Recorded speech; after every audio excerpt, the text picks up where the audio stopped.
जाने दुनिया रे जाने दुनिया सारा संसार जाने दुनिया रे जाने दुनिया इस मुनी देवी का जन्म लिया रे साजा रे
हमारा सोने के दिया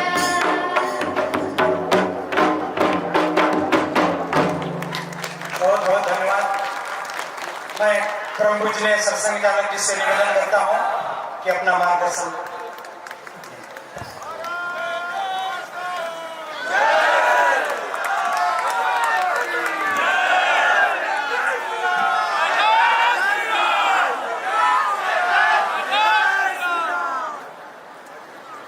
मंच पर उपस्थित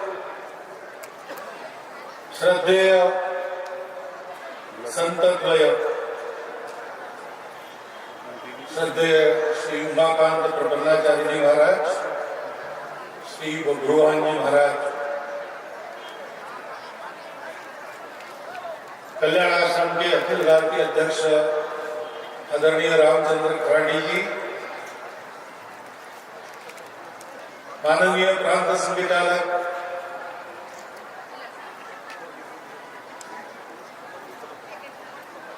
आदरणीय विजय सिंह जी, आदरणीय प्रबल प्रताप जी, वनवासी कल्याणाश्रम के सभी पदाधिकारी गण और उपस्थित सभी नगरवासी, ग्रामवासी, भारतवासी, बंधु भगिनी, मेरे लिए बड़ा सौभाग्य का अवसर है कि आप लोगों के दर्शन हो जाते हैं। आजकल तो मैं नागपुर में हूं, लेकिन मैं रहने वाला जहां का हूं वो वनवासी जिला है, चंद्रपुर है।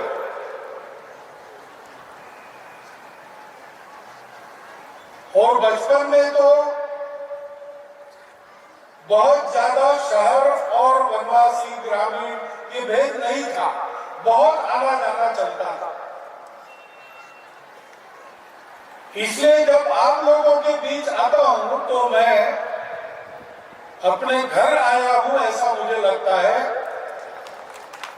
बचपन के सुमधुर जीवन में फिर से आया हूं ऐसा लगता है। और सहयोग की बात ऐसी है कि ये आने का जो योग बना वो कोई बहुत विचार करके तय नहीं हुआ, ऐसे ही तय हो गया।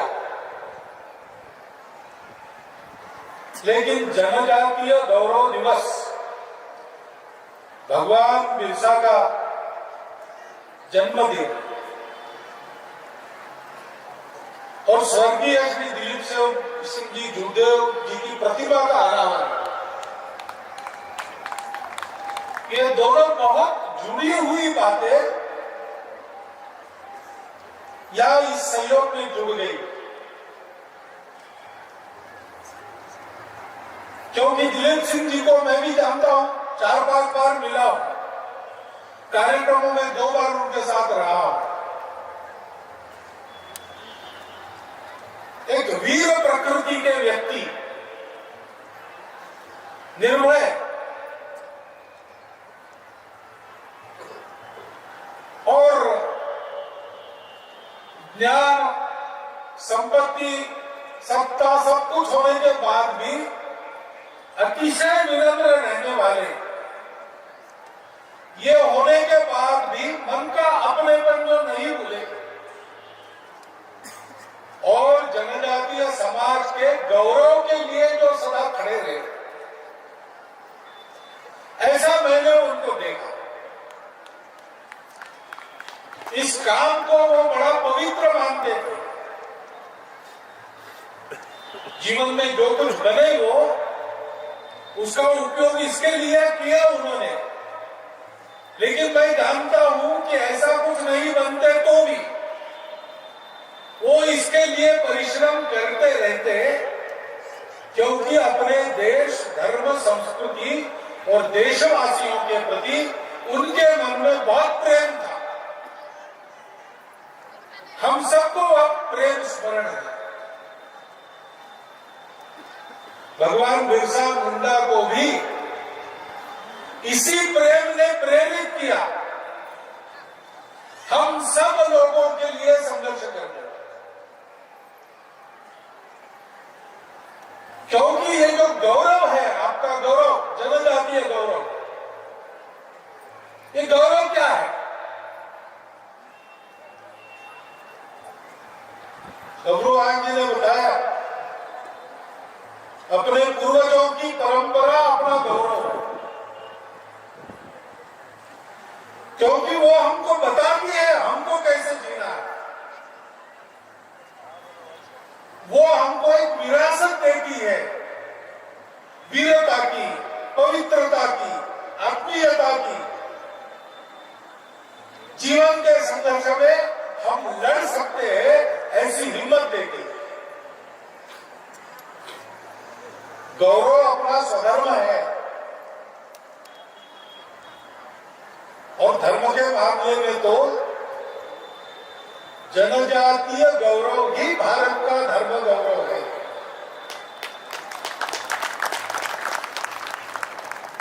क्योंकि ये भारत का धर्म कहां से आया?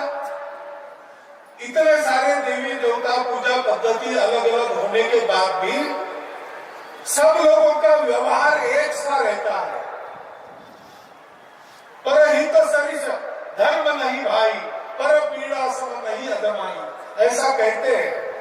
ये धर्म आया कहां से?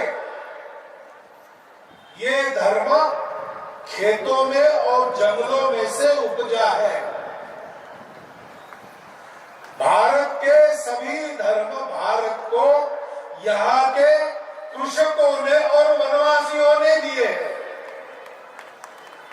उस धर्म का गौरव जनजातीय धर्म गौरव, जनजातीय लोगों का गौरव, ये इसीलिए भारत का गौरव। तपश्चर्या की बात बब्रुआ जी ने आपको बताई। वो धर्म के 4 पैर में से एक पैर है। आप जिस प्रकार सत्य के पीछे चलते हैं, जनजातीय समाज की प्रसिद्धि है। वहां झूठ नहीं होता, वहां अप्रामाणिकता नहीं होती। हमारे ग्रामीण इलाके में और हमारे जंगलों में कोई रास्ता भटक नहीं जाए, जब तक उसको मनुष्य और गांव जंगल में मिलते रहेंगे, वो भूखा नहीं रहेगा, प्यासा नहीं रहेगा। आज भी अनुभव आता है वहां जाने वाले लोगों को, वहां घूमने वाले लोगों को। ये करुणा कहां से आई? वो भी धर्म का एक अंग है। किसने दी? इसी जनजातीय समाज ने दी। हमारा धर्म सब में पवित्रता देखता है, क्योंकि वो स्वयं का अंतःकरण पवित्र है। वो नदी नाले पेड़ पौधे पशु पक्षी सब में भगवान को देखता है, और इसलिए वो पर्यावरण का मित्र है, प्रेमी है, पर्यावरण का विकास करता है, अपनी उन्नति के लिए पर्यावरण को खराब नहीं करता। ये किसने सिखाया? सदैव जंगलों में पर्यावरण के साथ रहने वाले, पर्यावरण में अनेक बातों को देवी देवता मानने वाले हमारे जनजातीय बंधु ही। वो जनजातीय धर्म केवल जनजाति का नहीं, संपूर्ण भारत का गौरव है। और इसलिए प्रत्येक भारतवासी ने जनजातीय समाज की सुरक्षा, उनके गौरव की रक्षा, उनके गौरव की वृद्धि, इसके लिए उनके साथ खड़ा होना चाहिए, जैसे दिलीप सिंह जूदेव जी खड़े रहते रहे। उनके जीवन से यह संदेश हमको लेना और हमको इस गौरव से समझना है। एक बार इस गौरव को समझ गए, सब कुछ अपने आप ठीक हो जाएगा। इस गौरव को हम समझे, उसके आधार पर एक होकर खड़े रहे, सत्य के लिए, देश के लिए, धर्म संस्कृति समाज के लिए। हमारे पास एक गौरव है, उसकी सारी दुनिया को जरूर है। उसके लिए भारतवर्ष को इस गौरव को धारण करके खड़ा होना है। उस गौरव का परिचय हम करें, हम उसे न भूलें, हम अपने स्वभाव संस्कारों को न भूलें, हम अपने रीति रिवाजों को, अपने देवी देवताओं को, अपने पूर्वजों को, उनके पराक्रम को न भूलें, क्योंकि भूल जाएंगे तो बड़े बड़े पराक्रमी भी निठल्ले हो जाते हैं। सीता जी को खोजने गए वानर वीर, दक्षिण में गए हनुमान जी थे, जांबवान जी थे, अंगद थे, नल नील थे, एक से एक वीर थे, लेकिन समुद्र तक सीता जी मिली नहीं। अब समुद्र में आगे क्या है? कुछ नहीं। कौन जाएगा, कौन देखेगा? और वापिस भी नहीं जा सकते। काम बताया है, काम पूरा किए बिना कैसे वापिस जाएंगे? उन्होंने तो सोचा नहीं जाएंगे, यही बैठेंगे, अनशन करेंगे, राम नाम लेते लेते मर जाएंगे। बैठ गए, राम नाम का जप करने लगे, राम की कथा बताने लगे। तो वहां संपाति नाम के एक गिद्ध थे, उनके पंख जल गए,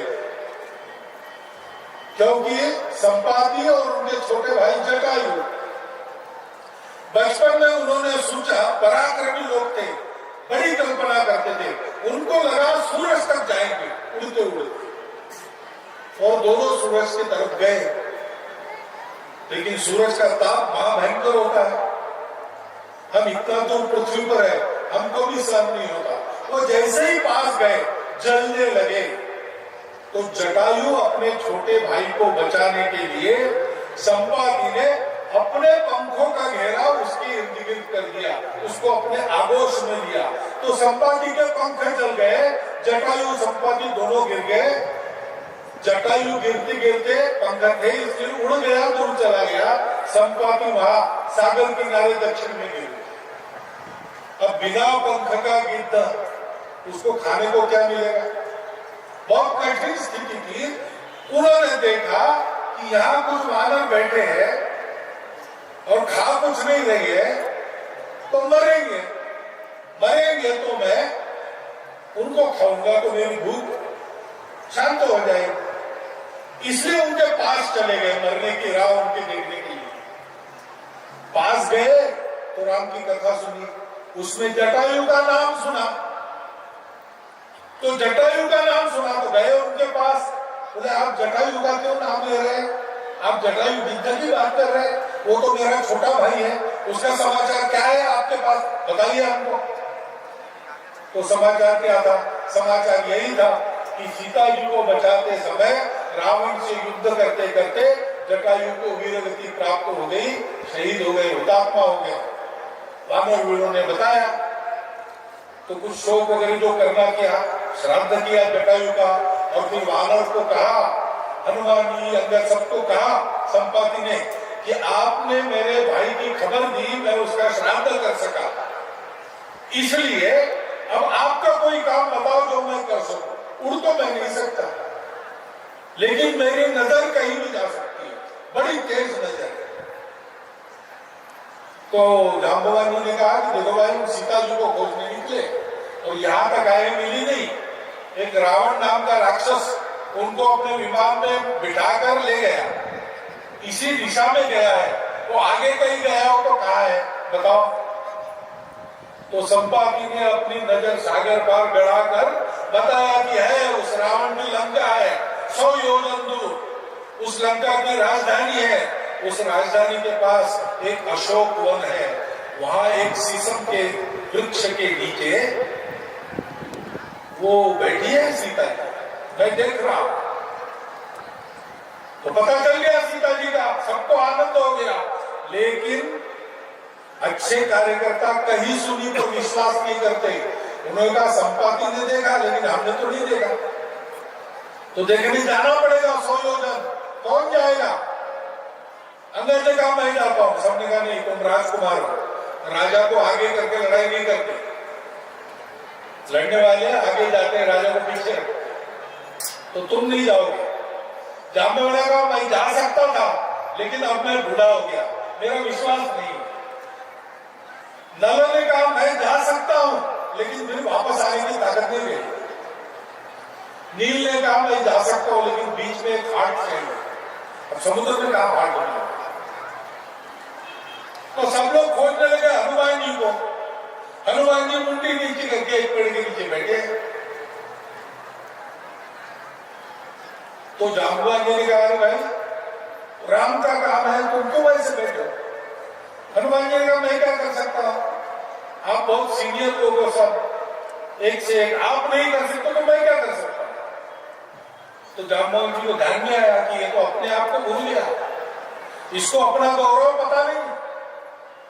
तो जांबवान जी ने हनुमान जी को उन्हीं की कथा सुना कि कैसे तुम बचपन में ताकतवर थे,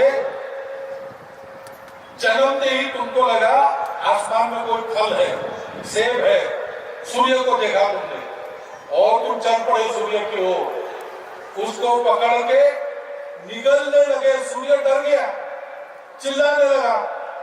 तो सेनाएं आई देवों की, लड़ाई हुई, सबको तुमने मार के पछाड़ा।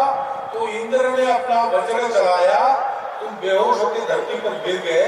तो तुम्हारे पिताजी वायुदेव वो गुस्सा हो गए, उन्होंने चलना बंद कर दिया, तो सबकी हवा टाइट हो गई। हवा बंद हो गई। तो सब गए वाहिदों को प्रसन्न करने के लिए, उन्होंने तुमको फिर से होश में लाया और सब देवों ने अपनी अपनी शक्ति तुमको दे दी। तो तुम नहीं कर सकते ऐसा कोई काम नहीं। इस शक्ति के कारण थोड़ा उपद्रव करते थे, इसलिए ऋषियों ने तुमको कहा कि जब तक राम का काम नहीं आता तुम इसको भूल जाओ, इसलिए तुम बोल गए। अब राम का काम आया है, जागो। तो हनुमान जी को जब याद आया अपना गौरव, अपना परिचय, तो याद करने से ही पहाड़ जैसे बन गए और फिर एक ही छलांग में लंका में पहुंच गए। रास्ते में मेनाक को नीचे बिठा दिया, सुरमा के जबड़े में से निकल आए, सीता को मार दिया, लंकिनी को बांध दिया। लंका में जाके सीता जी को खोज लिया, राम का संदेश उनको दे दिया, अशोक वन को उजाड़ दिया, रावण के पुत्र को मार दिया, रावण के दरबार में जाकर राम का खरा खरा संदेश सुनाया और लंका दहन करके रावण और राक्षसों के मन में राम जी की धाक बिठा के वापस। हमारा भी गौरव है और जनजातीय गौरव हमारे गौरव का मूल है। जनजातीय जीवन पद्धति हमारी भारतीय जीवन पद्धति का मूल है। जनजातीय सारे रीति रिवाज हमारे हरेक रीति रिवाजों के मूल है।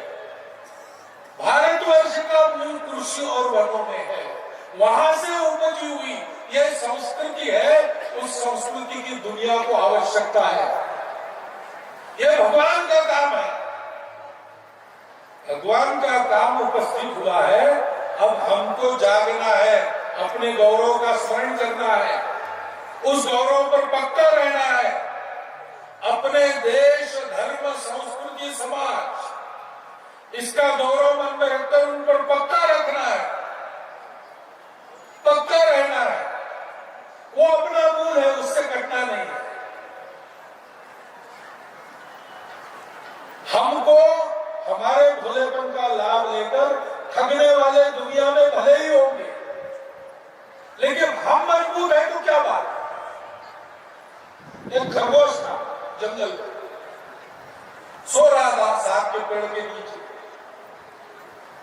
दोपहर की बात, पास में एक ताड़ का पेड़ था, तो ताड़ का पेड़ उसके पत्ते सूखे होते, खड़कते नीचे जाके, आवाज होती है। ऐसा एक सूखा पत्ता खड़का, आवाज हो गई, खरगोश हड़बड़ा के जागा, डर से भागा, झुरमुट में छुप के देखता तो क्या हुआ, एक पत्ता काटा। उसको बड़ी दया हुई, ग्लानि भी हुई। उसने भगवान को कहा, भगवान क्या तुमने मुझे बताया, इतना छोटा नाजुक बनाया, सूखा पत्ता खड़का तो भी मेरी नींद उखड़ जाती है। अरे कम से कम मुझे हाथी जैसा मोटा तो बनाता, मैं किसी को नहीं डरता। तो भगवान सबकी सुनता है, उसकी भी सुन रहा था। भगवान ने कह दिया तथास्तु, तो बन गया हाथी जितना मोटा। फिर बड़ा आनंद हो गया, अब किसी को डरने की आवश्यकता नहीं, चलो नहा लेंगे। गया पोखर के, पोखर के तीर पर मेंढक थे। उन्होंने देखा ये कौन सा नया है भाई, दिखता तो खरगोश जैसा लेकिन है तो हाथी जितना। वो भागने लगे तो उसने पुकारा, रे डरो मत, डरो मत, मैं वही खरगोश रोज वाला, मैं हाथी जितना बन गया हूं, तुमको कुछ नहीं करूंगा। उनका अच्छा, लेकिन तुम हमको कुछ नहीं करेंगे, लेकिन पानी में मत जाओ, वहां एक मगरमच्छ है, वो पानी में तो हाथी को भी भारी है, तो तुमको खा लेगा। तो डर के मारे वापस आए उल्टे पैर, अपनी जगह जाकर रोने लगा, भगवान क्या फायदा इतना बड़ा शरीर दिया, वो मगरमच्छ कम से कम उसकी जैसी ताकत और काटे तो देता। भगवान ने फिर कहा तथास्तु, मोटी मोटी खाल उस पर काटे, आगे ताकत भी आ गई, उसको लगा चलो अच्छा हो गया, अब किसी से डरने की जरूरत नहीं। बाहर आया तो शेर की गर्जना सुनाई दी, शेर की आवाज सुनाई दी। स्वभाव से तो खरगोश ही था, दुबक गया, फिर से रोने लगा, हे भगवान कम से कम उसके जैसे आवाज तो देता, किसी का आवाज से डरने की। भगवान ने तथास्तु कह दिया, आवाज भी आ गई शेर जैसी। फिर निकला तो देखा कि जंगल के सारे जानवर भाग रहे, हिरण भाग रहे, सियार भाग रहे, बंदर भाग रहे। अरे क्यों भाग रहे हो, कहाँ जा रहे हो? बोले बचना है तो तुम भी भागो, हाथियों का झुंड आ रहा है, रास्ते में जो कुछ है उससे रोन रहा है, बच नहीं पाओगे, बीच में आ जाओगे। फिर भागने लगा, छुप गया, फिर रोने लगा, भगवान ये क्या मजाक कर रहा है, मुझे हमेशा कुछ देता है और मेरा डर नहीं जाता। तो भगवान ने उसको कहा कि अरे ये सब बड़ा आकार और कांटे गर्जना, इसकी आवश्यकता क्या है? तुम्हारे खरगोश जैसे शरीर में ही एक स्वगौरव से भरा, स्वाभिमान से युक्त, बलशाली, निर्भय दिल मांग लेते, हृदय मांग लेते, तो तुमको डरने की जरूरत ही नहीं है। हम लोगों को भी इसको नहीं सोचना है हम क्या है, कैसे, हम जो भी है सारी दुनिया को भारी है, क्योंकि हमारे पास अपना गौरव है, अपना धर्म है, अपना स्वाभिमान है, और दिलीप सिंह जी जैसी निर्भयता भी हमारे पास है। दिलीप सिंह जी और बिरसा मुंडा जैसे आदर्श हमारे पास है, उन्होंने हमको बताया है जीना कैसे, हम वैसा जिएंगे और अपना स्थान दुनिया में प्राप्त कर लेंगे। मुझे लगता है कि मुझे ये जो सहयोग मिला है, मैंने भाषण तो आपको दिया, लेकिन ये केवल आपके लिए नहीं है, ये मेरे लिए भी है। मैंने इतनी बड़ी संख्या में अपनी पारंपरिक वेशभूषा में अपने पारंपरिक नृत्य करते हुए आपको देखा। क्या स्वर्गीय दिलीप सिंह जी उदय जी का स्मरण हुआ, क्या भगवान बिरसा की प्रतिमा पर मैंने माल्यार्पण किया, तो ये सारी बातें मेरे मन में आई, और जो मुझे उससे लगा, उसका जो निष्कर्ष मुझे मिला, वो मैंने आपके चिंतन के लिए आपके सामने रख दिया है। उसका विचार करें, और आप विचार करेंगे तो ठीक ही करेंगे। उस विचार के अनुसार अपने लोगों के साथ, अपने नेताओं के पीछे, अपने धर्म, संस्कृति, समाज और अपने देश के लिए हम सब लोग स्वाभिमानी, निर्भय होकर चलते रहे, इतना एक अनुरोध आपके सामने रखता हूं, और आपको फिर से कृतज्ञता पूर्वक नमस्कार करके मेरे 4 शब्द समाप्त करता हूं।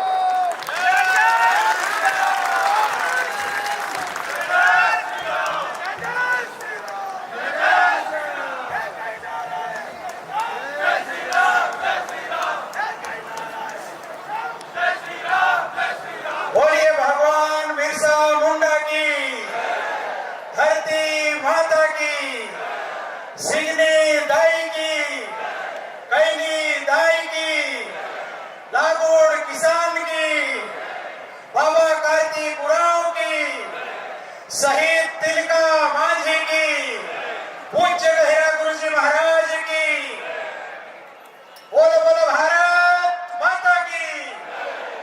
धर्म की रक्षा कौन करेगा?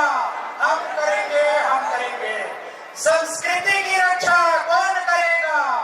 हम करेंगे, हम करेंगे। परंपरा की रक्षा कौन करेगा? गांव की रक्षा कौन करेगा?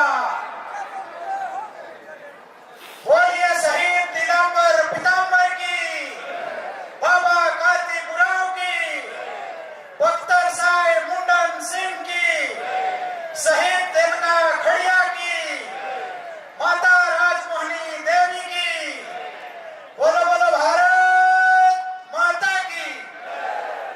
इसी के साथ आज के कार्यक्रम की समाप्ति की घोषणा करता हूं। धन्यवाद।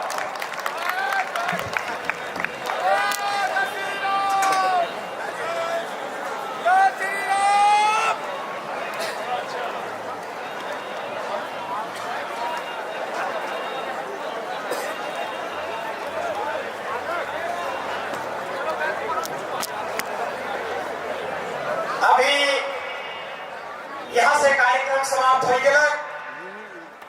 रावरे मन जैसे जैसे अपन साधन से आई ही, वहां तक रावरे मन अपन परंपरागत लोक नृत्य वाद्य के साथ में आई ही, तो नाचते गाते हुए अपन वाहन तक जाना है। आज जनजाति गौरव दिन है के, हमर मन गौरव दिन है के,